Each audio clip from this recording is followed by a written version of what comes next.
I give out so many. I've already been through. At this time, I'd like to call the Crystal Council meeting to order. Let's start with roll call.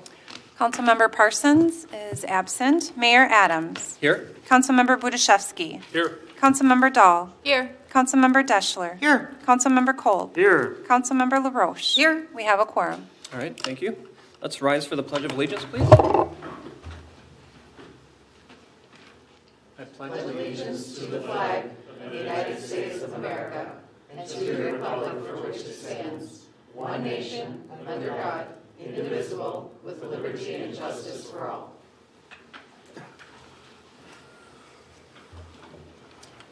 All right, we have an agenda in front of us. Looking for a motion on this agenda. I'll make Nancy? a motion. Thank Yes. you. Elizabeth? I'll second. Thank you. All members in favor, please say aye. Aye. Opposed, nay. Motion carries. So next we have an appearance. We have our sheriff here, Sheriff Stanek, for a report or discussion. I'm not sure how it's going to go. Welcome, Sheriff. That's what I say. Mr. Mayor, members, you want me to use this one or the one in the middle? It's up to you. One of You should the use that one, the one- because well, you can use either with the remote, whatever works. Oh, I'll just be over here. This way Stephanie's got my back. Okay. Hey, thanks for having me out here tonight, Mr. Mayor and council members. With me tonight, a couple folks. One is Samantha Kleinfeld. Samantha does our intergovernmental relations, and she's really good at what she does. She's the first point of contact for a lot of the public policy issues in the sheriff's office, from federal, state, local, you name it. And so thank you very much for that. And then with me tonight is Lieutenant Steve Tate. He's our watch commander, been out there for 3 years. He is rotating out, and a new lieutenant, Shane Magnuson, will be taking his place. Our watch commander, Mr. Mayor and council members, is the first point of contact for federal law enforcement agencies, local law enforcement agencies, agencies outside of Hennepin County, kind of after hours from about 4 p.m. till 6 a.m. And they provide resources and services to local law enforcement upon request. As you can imagine, a lot of things happen after normal business hours. I promised you, Mr. Mayor, that my presentation would be short, brief, to the point, about 8 to 10 minutes. And I'm happy to take questions either as we go or at the end. It's up to you. And my job tonight was simply to tell you a little bit about the Hennepin County Sheriff's Office, to some of you that may not be as familiar, but really how we provide law enforcement services to the residents of Crystal. And I'm only worried because he's standing up again. The AV guy said you need to speak a little louder. Oh, all right. How's that? Better? Well, I've never been accused of that, but I do have a little bit of raspy voice tonight. So what I want to talk to you about was a little bit about the Sheriff's Office and how we work in partnership with local law enforcement agencies across the county. You are very lucky as elected officials out here, but you already knew that. You've got Chief Reverend in place.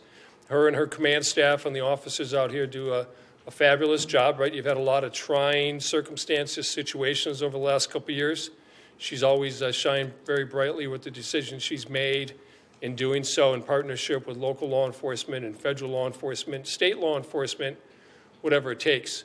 I want to talk to you about how our agency is structured, our 8 lines of business, which really separate out what is the county sheriff as the backdrop for law enforcement in this county versus what local law enforcement does, and then how we work in tandem or partnership. And then 3 things that are important to me: the forensic science crime lab, the issue with opioid overdose deaths across our county, state, and nation, and then violent crime. A little bit about my background. I've been a police officer now. I just started my 35th year. Hard to believe, I know. But I absolutely love what I do. I love the public policy side. I love public safety. And I love law enforcement. So I get to do all 3 things in one job and call it the elected county sheriff. Ed Ryan and Don Omon, Pat McGowan took up the last 70 years of service in this county. I don't plan on being around that long. But that is the sustainability of an elected sheriff, is we usually serve 8, 12, 16 years to provide that continuity for law enforcement across our counties. Public safety in Hennepin County is a pretty big place. You can imagine 1.3 million residents, 45 different cities. You're one of 45 cities countywide, and then you've got that one unorganized territory. People always ask me where that is, but let me just ask you. You know where that unorganized territory is? No, I do not. Huh? No? I want to say now then, is that it? Well, the people in the audience know, or somebody behind me does. They uttered Fort Snelling, right? So the air and the guard bases, the VA hospital, they've actually got about 3,500 to 4,000 residents down there, bigger than about half a dozen cities that are incorporated within Hennepin County. And then you've got 104 lakes. I won't ask you to name the three rivers, but hence the Three Rivers Park District. And then you've got 45, like I said, 45 cities and 36 local police departments, including the Sheriff's Office, the State Patrol, and what are 9 federal law enforcement agencies that provide services across Hennepin County. My agency is structured much like a local police department. The day-to-day operations are run by Chief Deputy Jeff Storms. He's akin to the Chief of Police. I have 4 majors that oversee 4 bureaus, 8 different divisions. Each of our divisions are commanded by a captain. Each of those captains oversee one of our lines of business. Our line of business looks like this. The jail has about 33 to 40,000 bookings a year. You can see in blue up there the number of bookings out of the city of Crystal into the Hennepin County Jail last year. This does not include if you have a holding facility here in the city of Crystal, you may hold for a period of time and or book and release from your current facility as well. These numbers don't take that into account. Court security, we've got 8 courthouses countywide. You've got Brookdale, Ridgedale, Southdale, the outer division courts. You've got the Twin Towers downtown with 24 floors on each side. You've got Juvenile Justice Center, Family Justice Center. You've got the public safety facility that has courtrooms, really about 90 courtrooms countywide, 75 judges and referees that oversee the 4th Judicial District. Our patrol division located out in Brooklyn Park, right on the border of Maple Grove and Plymouth on Jefferson Highway. We've got about 150 deputies that work out of that facility, both special deputies, full-time. Our agency, Mr. Mayor and council members, encompasses about 1,100 total personnel. 800 plus are full-time, like Shane and Samantha and Steve, myself. The other 300 or so are volunteers, whether they're our special deputies, much like your reserve officers, or our community advisory board, or about 125 men and women who work and provide services in the jail setting to the inmates. Our warrants and civil process are also mandated under state law. You can see the number of warrant attempts out here, civil processes. Investigations, we're going to talk about that in a minute. Our 911 dispatch, we dispatch for the city of Crystal, and about 650,000 911 calls every year. They're really good at what they do. And you can see the number of CAT events and fire events for West Metro Fire out here in the city of Crystal and your service area. And then we're going to talk about the crime lab in a minute. I'm going to go back to what is state statute, and it articulates the powers and duties of the elected sheriff under Chapter 387. So in other words, we defer to local autonomy. If your city or municipality chooses to have a police department, you're welcome to do so. We'll help you do so. It's good for us. It's good for the residents of the county, countywide. And you decide as elected officials what level of service you're going to provide to your residents out of those 8 lines of business that we talked about. The ones that you provide, we defer to you for local primary service. The ones that you don't, the sheriff's office provides the primary service level to your residents. Make sense? Good. And then skip over to the crime lab. And we had a big discussion back in early December about the forensic science crime lab, City of Crystal included. We provide crime lab services to the sheriff's office for 44 out of the 45 cities countywide. We take this very seriously. It's internationally accredited. In fact, late last week, we had 3 days of accreditation, and we're good to go for another 3 years. Our crime scene investigators, who are sworn deputies who respond out to burglaries and robberies and other types of crimes, that collect the physical evidence, bring it down to the crime lab, and then our forensic scientists, who all have advanced degrees, there are about 40 of them down there, working out of downtown Minneapolis, then analyze that evidence or provide expert testimony in court or whatever it might be. And I talked to you about opioid deaths. I don't think this is a big surprise to anybody in terms of the crisis, but the number of deaths continue to go up and up. Just last week, I was using for 2017 162 deaths, and then the medical examiner called last week late and said, Sheriff, we have 13 more cases attributable to 2017 opioid-related overdose. And I still got a couple dozen more that I haven't gotten the toxicology back yet. You think about 175 people last year in this county died from opioid overdose deaths. 16-year-old girl, 98-year-old man, Minneapolis, Crystal, Richfield, Eden Prairie, Brooklyn Center, Brooklyn Park, Rogers, Corcoran, countywide. It's a great non-discriminator, right? They need help. We're first responders, myself and Stephanie and the men and women who work out here in your police and fire, and we need help from our second responders, which are the educators and parents, elected officials, faith community, the medical community as well. They've all got a stake in this. Over the last 2 years, those numbers have skyrocketed, 47% increase, maybe even higher than that, with the new numbers of 175. And last year in this county, I had about 60 homicides. So I'm running about 3 times, 2.5 to 3 times the homicide rate. If we had 175 homicides in this county last year, you all would be asking a lot of tough questions, and so would the media and the public as a whole. And I don't know why there's any difference between that and what we do with, unfortunately, opioid-related overdose deaths.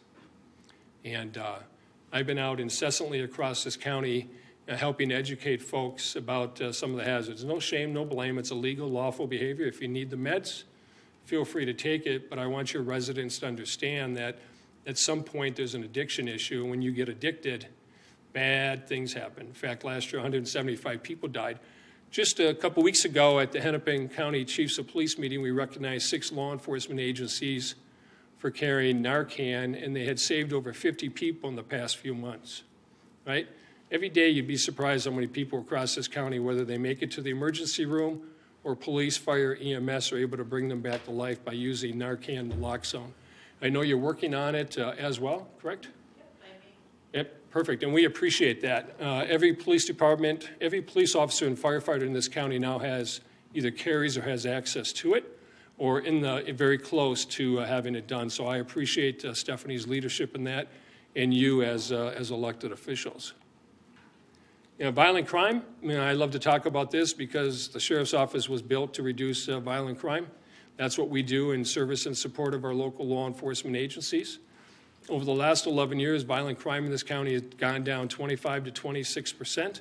And I'm only talking about rape, robbery, murder, aggravated assault. We traditionally leave property crimes to local law enforcement to handle in their communities because they know their communities best. A lot of times, though, the violent crime, the guns, gangs, kids and drugs, rape, robbery, murder, aggravated assault, tend to cross over jurisdictional boundaries, and that's where we assist local law enforcement with some of the resources we have, whether it's through our federal task forces, our violent offender task force, our criminal information sharing and analysis unit, or just our partnerships with the neighboring communities and other sheriff's offices statewide. And that's it. I promised you 8 to 10 minutes. I took 8 minutes, 31 seconds tonight. Really? And I like to stay on time for you, Mr. Mayor. Well, thank you. Any questions for the sheriff? Well, a comment if I could. I'm thrilled that the crime lab was able to stay where it was. Yeah, thank you. Yeah. Well, and Mr. Mayor, council members, your support was tremendous. Chief Reverend's support, the officers out here, right? It went all back and forth for a couple weeks. At the end of the day, it was about whether a crime lab should be situated under a law enforcement agency or somewhere else. If the choice is to go somewhere else, well, fine, we will work on it, but you can't do it during a budgetary amendment with no notice to anybody. And everything that we've done is called into question. The accreditation process, all the evidence that's sitting at the crime lab, all the evidence that will be coming into the crime lab. The two are intrinsically intertwined between our crime scene investigators and the forensic scientists themselves. It was just a poorly thought out proposition. We have been working with the county board to say, look, let's have some discussion with our local police chiefs who are our user advisory board, all 44 of them that use it, as well as elected officials who have to fund it and support it, as well as the residents of the county who are the benefactors of what it is that we do or don't do. All right. Thank you, Sheriff. I just had one quick question. You had one? Go We ahead. have to do this 44 times. Yeah, Mr. Mayor and council members, 45 times. There are 45 cities. I don't have to do the unorganized territory because we actually provide the primary service level down there. But there are 22 school districts. That's 45 mayors, 45 sets of council members, the biggest being 13 in Minneapolis, the smallest being places like Medicine, City of Medicine Lake with 5. 22 school districts, 2 U.S. senators, 2 U.S. congressmen, the Met Council, the Metropolitan Airports Commission, and all points in between, not to mention 17 Senate districts and 33 House districts encompassed within Hennepin County. So I spend a lot of time. Sam stays really busy, and we enjoy doing it to help educate folks and let them know what we do because, you know, your police department does a fabulous job. But again, your residents see those brown cars sometimes driving back and forth, or you'll get a call about, hey, the sheriff's office was here. Well, what do they do? How do they fit in? What's the relationship? And that is the relationship. We work hand in hand. My job is to support local law enforcement to help them get the job done on your behalf. All right, well, thank you for your time and your staff, for your time for coming, so Thank you. we appreciate it. Yeah, Mr. Mayor, members, thank you. Chief, thank you very much. Thank you. Thank you. Good night, Mr. Sam.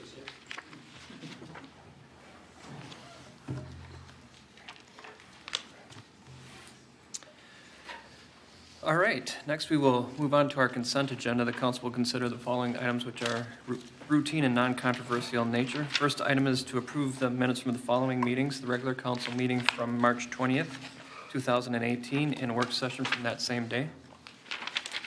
And then approval of a list of license applications submitted by the city clerk to the city council. That list is on file in her office. Approval of a resolution accepting the following donations: $5,000 from the Crystal Alliance for Crystal Police K-9 Unit, $50 from Beau and Megan Daniels for Crystal Police K-9 Unit, $150 from donation boxes for the K-9 Unit, $50 from Kiem Engelen for Crystal Police K-9, $40 from Jacqueline and Steve Gillane for K-9 Unit, $20 from Nancy Long for K-9 Unit, $70 from Joseph Sultan for the K-9 Unit, $40 from Russell and Teresa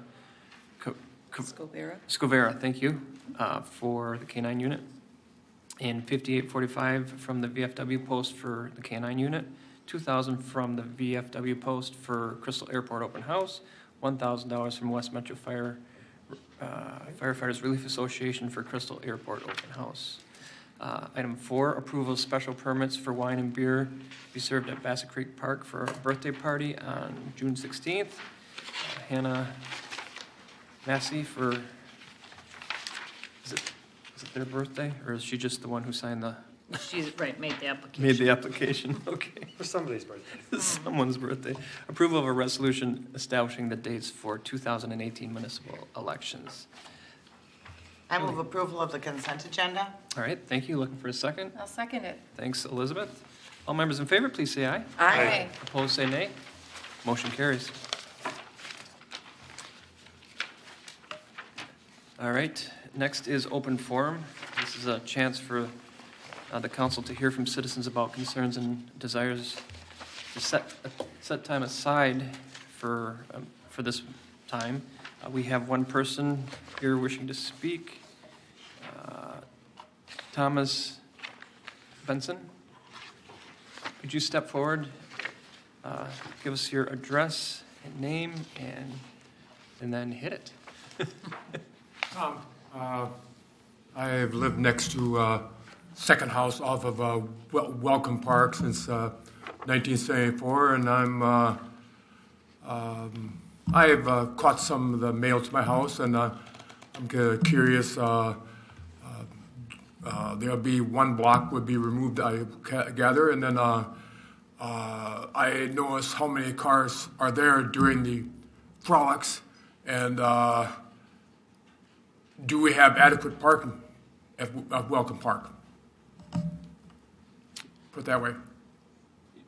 Your concern is whether we have adequate parking for frolics? Yes, because I noticed that during the frolics, each day they'd be parking in the nearby neighborhood, a couple blocks away for sure.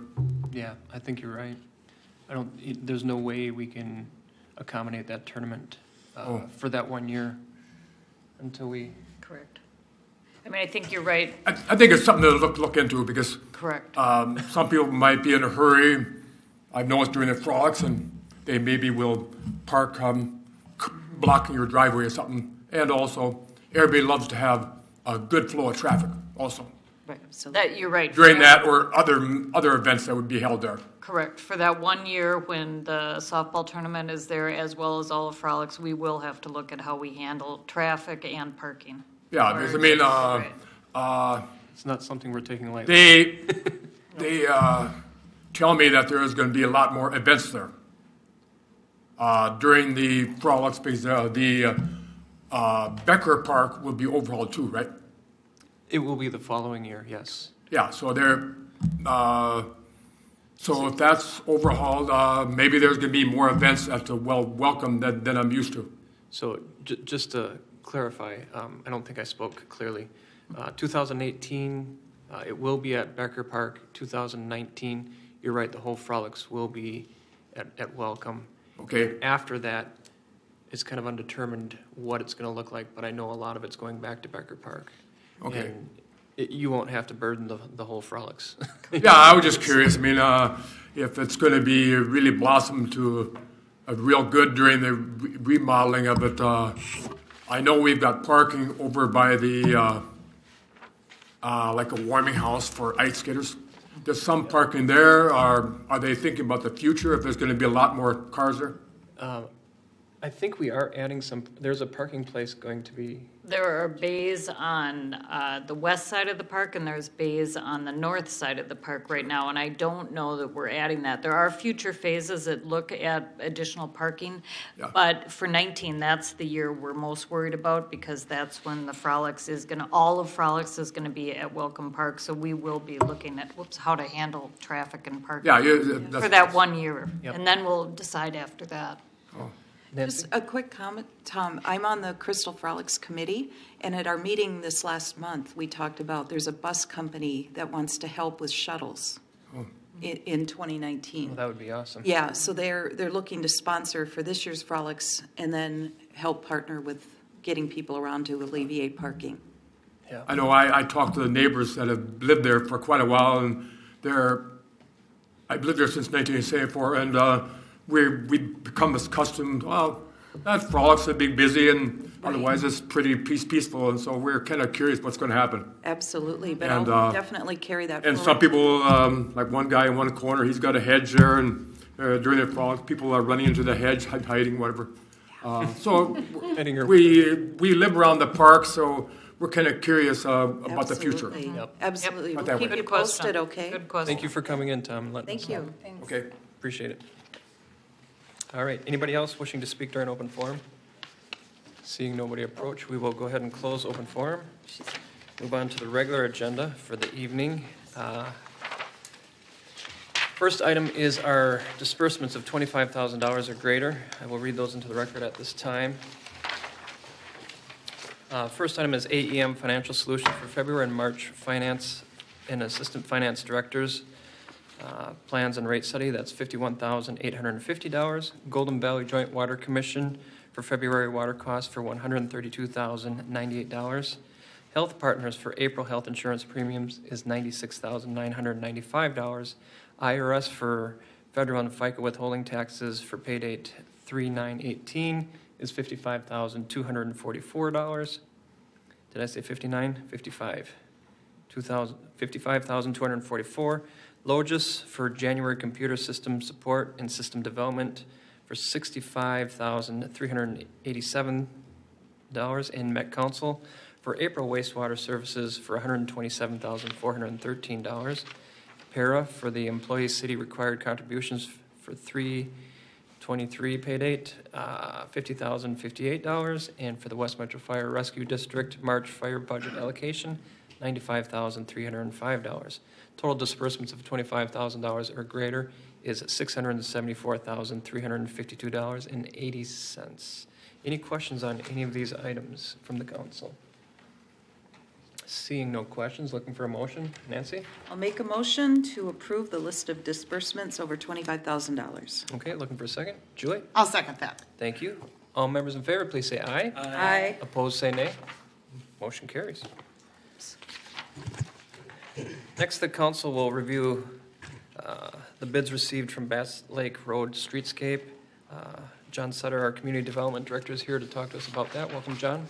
Thank you, Mayor Adams, council members. We opened bids yesterday morning, 11 a.m. We had 5 bidders for this project, and the low bidder was Pember Companies. They also did the quiet zone work in Crystal last fall. So we do have experience working with them, and they are a qualified bidder, and they have the added benefit of being the low bidder. Their total bid was about $25,000 less than the engineer's estimate. And just to give you a sense of how that piece fits into the budget. So their contract basically is this amount here, which in the engineer's estimate was just under $570,000. In addition to that, the budget has a 10% contingency, but that's intended for unforeseen surprises that we discover in a construction project like this. Sometimes that does happen. But between the fact that they were below our cost estimate and if we don't have any unforeseen surprises, we might get very lucky and not have to use the streetlight utility portion of the budget, which was our original intent when we started down this road about a year ago with the concept level design. So if we can get back to that, or at least minimize the use of streetlight utility, we will try to do that. We do have plenty of other things we want to do with those funds, including maybe 42nd Avenue next year, and ultimately swapping out all of our sodium vapor lights with the LEDs as funds permit. So if we can minimize our use of that, we certainly will. So with that, we do recommend that you adopt the resolution that is before you tonight, awarding the contract for the Bass Lake Road Streetscape project to Pember Companies. In terms of timing, the construction would probably start around the 1st of May, although given the weather conditions, I guess everything's iffy right now. And substantial completion is required before Frolics. And then the remaining work, mainly planting and landscaping and so forth, would happen after Frolics, but certainly early in the fall. So the project should be wrapped up by end of September. All right. Any questions from council? Julie?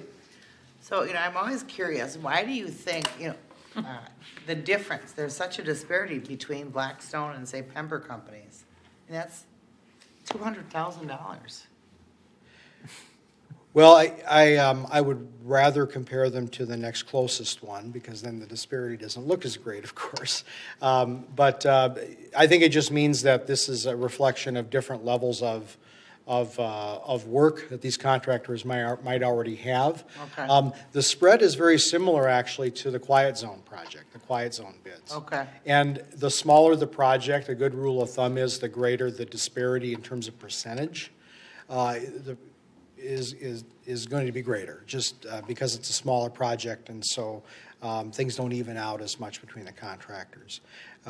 Again, Pember was the low bidder for the Quiet Zone, and I also think they're looking to do more work in the Twin Cities. Okay. And so I think they sharpened their pencils and put together a nice competitive bid, partially for that reason. Well, and that's, if you're comfortable with their quality work, because, that area is well-traveled, and I want it to look nice.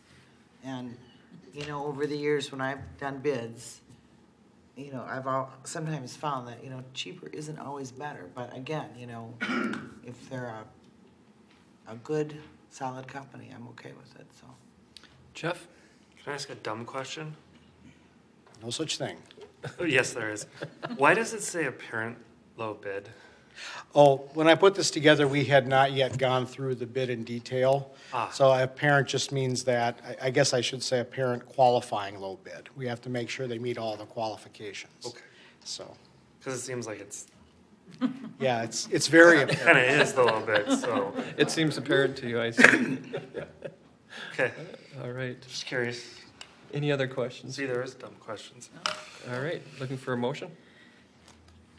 Julie. Yeah, do I the will honors. make a motion to, here, let me just look here. Okay. To approve the, let's see here, what am I doing? To award the contract for the Bass Lake Streetscape Project 2018-07 to Pember Companies. All right. Thank you for that. Looking for a second. John? I second that motion. All right. All members in favor, please say aye. Aye. Opposed, say nay. Motion carries. Next, we will talk about contract for construction and engineering services for Bass Lake Road streetscape project. John is here to talk on that as well. Okay, thank you again.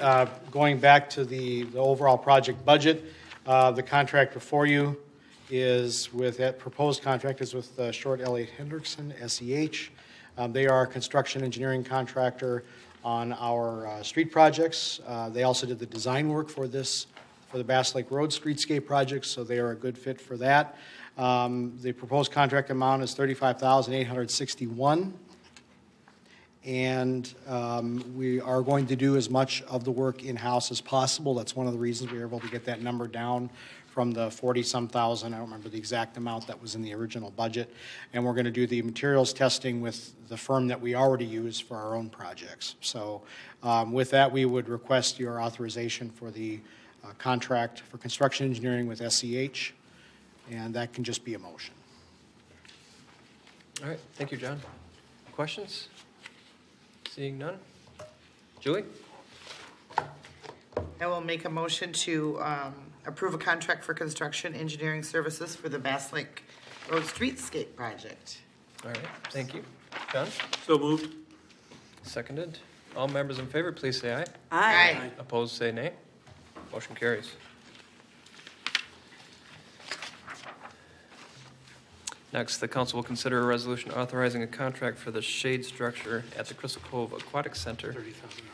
And that is going to be presented by John Elholm, our recreational director. Welcome, John. Good evening, Mr. Mayor, council members. It's hard to believe, but a little over 2 months from now, the Crystal Cove Aquatic Center will be open. Yeah. Hold my breath. Sure. That is hard to believe. Anyway, tonight we are getting ready to open the Aquatic Center this year, and there's a few projects that we have we'd like to get started with. The one we have here tonight is to replace the umbrella over the shallow pool at the Aquatic Center. It needs replacement. It was broken for much of the year last year. We did budget to replace it, and we did receive quotes from two companies, St. Croix Recreation had the lowest quote of $32,745.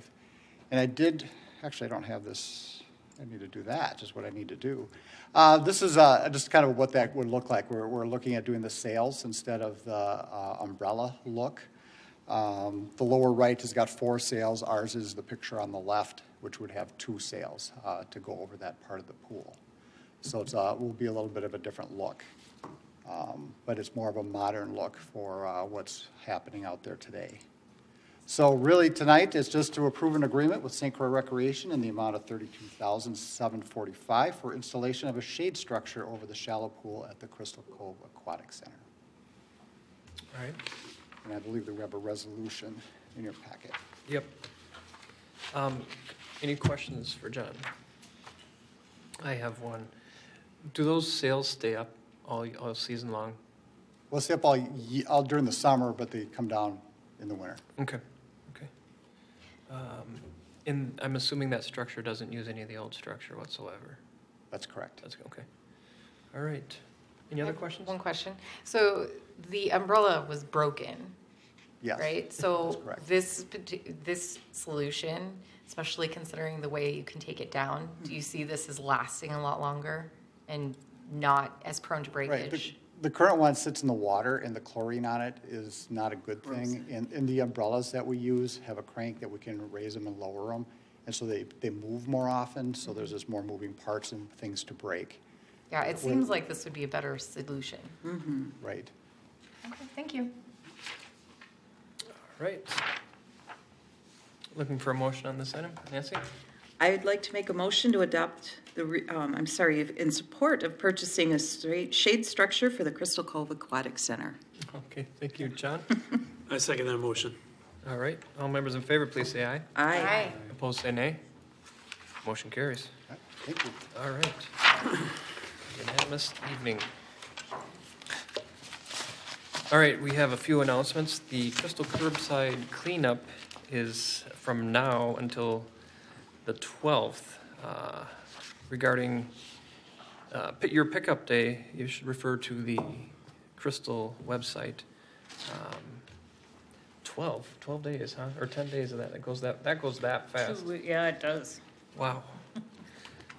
I guess if you're not cleaning your house now, you're going to miss out. Well, it covers 3 cities, in fairness. Okay, yep. And then the council will have a work session Thursday, April 12th at 6:30 PM in Conference Room A at City Hall. The next citizens' input time will be Tuesday, April 17th at 6 PM in the conference room at City Hall. The next city council meeting is Tuesday, April 17th, 7 PM at council chambers at City Hall.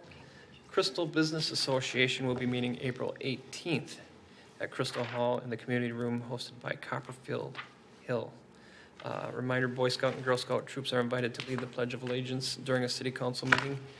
Troops who are interested may contact city staff or any council member for information. City council meetings and work sessions are open to the public. You're welcome to come to either. Current and previous meetings are available for viewing and listening at the website as well. Are there any other announcements? I have one. Nancy, go ahead. Just wanted to invite people, those who may own a business or want to network with those who do here. The Crystal Business Association invites you to join them this Thursday, April 5th, 11:45 to 1:15 at Frankie's Pizza on Winneck Avenue in New Hope.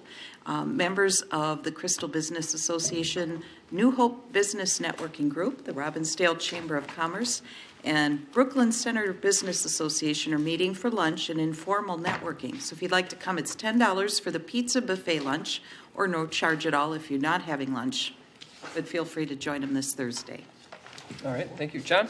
And just a couple of things that I wanted to mention for our listeners at home.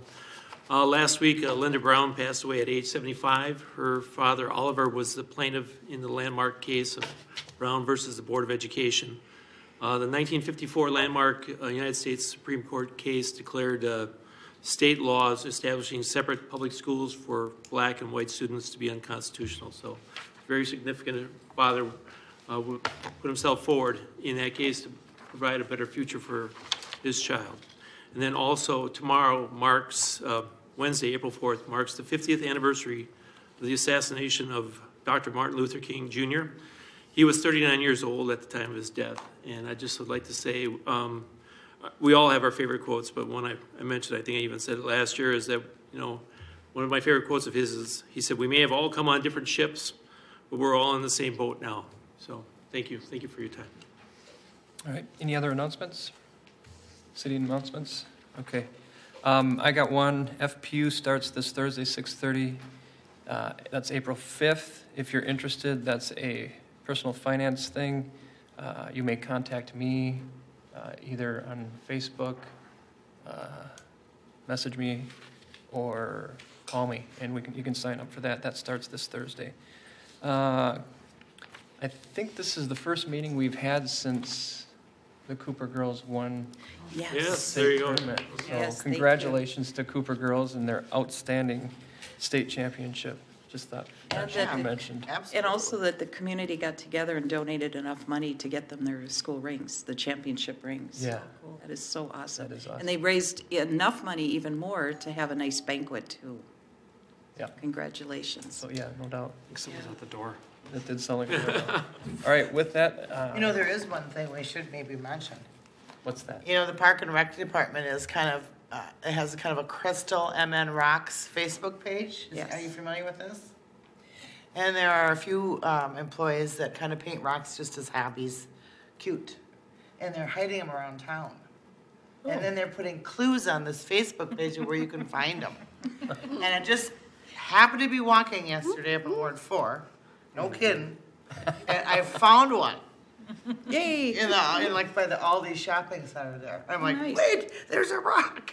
So I was like, I won that's the awesome. lottery. So it's just kind of something fun to do, and it was kind And of she's a offering a community. class, the rec class. There's a class this Saturday. 21st, right? April Yeah. 21st, I believe.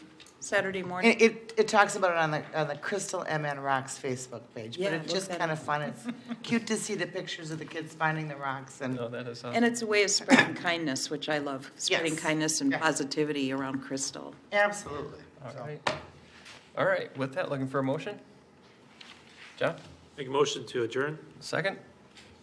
I'll second. Nancy? All members in favor say aye. Aye. Opposed? We are adjourned. Have a great week. One more work session. Good job, Troy. One more.